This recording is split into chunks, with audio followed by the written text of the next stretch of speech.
Welcome everyone. I'm Anne-Catherine. Today I'd like to talk about the only tool you need to attract and attain harmonious twin flame union. The mirror exercise. Perhaps you're currently going through a difficult time with your twin flame. Maybe they aren't reaching out to you anymore. Maybe you feel loneliness, rejection, and emotional distance. And maybe you ask yourself the question, why is this happening? Why is my twin flame pulling away? How can I finally bring peace to that connection? The mirror exercise helps you do exactly that. In this video, I don't just want to explain the mirror exercise in theory. I will walk you through a complete example, step by step, so that you can apply the exercise straight away.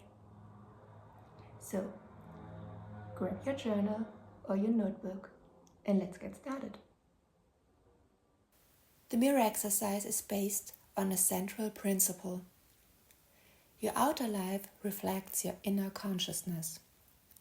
Or, to put it more simply, as within, so without. This means the situations and people in your life show you what still needs healing within your own consciousness. Especially in the connection with your twin flame, this means if something about your twin flame's behavior deeply hurts or triggers you, then there is likely a part of you that carries exactly the same pain. The goal of the mirror exercise is therefore not to change the other person. The goal is to heal your relationship with yourself. Because nothing on the outside can make you truly happy. Not even your twin flame. Harmony always starts within yourself first. You have the power to change your inner state, and the mirror exercise helps you do just that. The mirror exercise has 4 steps. Step 1. Describe in one sentence the upset you are experiencing. For example, I'm upset at my twin flame because they are not communicating with me. That's the pain on the outside. And very importantly, you don't have to judge yourself for it. It's not about dismissing your feelings. It's about honestly looking at what's there right now. Step 2. Write the sentence all over again, but switch all the nouns to pronouns to point to yourself. I'm upset at my twin flame because they are not communicating with me becomes I'm upset at myself because I am not communicating with myself. And this is exactly where the perspective shifts completely. Because suddenly it's no longer about what the other person does or doesn't do, but rather, where have I lost the connection to myself? And this is exactly where the inner work begins. Perhaps you suddenly realize, I ignore my feelings. I don't listen to my intuition. I don't honestly say what I need. I suppress my truth. I'm constantly conforming. I'm afraid to be authentic. I reject parts of myself. The external situation thus becomes a mirror, not a punishment, not proof that you're unlovable, but a clue as to where healing is possible. Step 3. Ask yourself, is there any truth to that statement? Hint, the answer is always yes. That doesn't mean it's your fault. It just means that somewhere inside you, there's a part that carries the same energy as the problem on the outside. So, using our example, you could go deeper and honestly say, yes, I don't really speak from my authentic self. Or, yes, I'm afraid to show my true self because I'm afraid of being rejected. Or perhaps, yes, I constantly rely on others for acceptance. And this is exactly where the exercise becomes incredibly powerful. Because now you're getting to the very root of the pain. It is not the silence from your twin flame that causes the deepest pain. Rather, it is the separation from your own inner self. Step 4. Speak to the part of yourself causing the upset and love yourself until you experience peace, relief, and completion within. Now comes the part of the exercise where healing takes place. Close your eyes and imagine the part of you that feels hurt, unloved, or abandoned. Perhaps this part appears as a younger version of yourself. Perhaps as a sad version of yourself. And then you begin to talk to it. You could ask, "Why don't you communicate with me?" And perhaps this inner part replies, "Because I'm afraid of being hurt."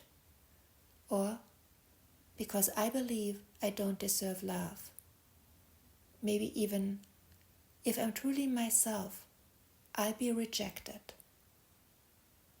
You could say, "You deserve love.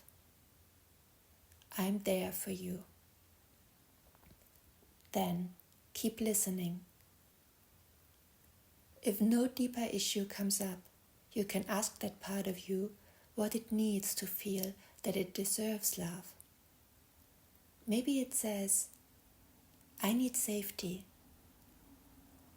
I want to be held. I want to finally be seen." And now you give them exactly that. In your imagination, you imagine yourself hugging this part of them, holding them, giving them love. And you keep doing this until you notice something inside you relaxes. You might feel a sense of peace. You might feel relief. You might start to cry. All of that is perfectly okay, because that's when true healing begins. Once you feel that this part of you has been fully loved, you are done with the mirror exercise. If you have trouble completing step 4, you can try the following visualization exercise to finish the step. Close your eyes and imagine meeting the part of yourself which is not feeling loved, which you have identified to have been creating the issue which has arisen. Invite it to come closer to you. Then invite it into a hug. Hug that part of you with an open heart, bringing that part of yourself into a loving hug.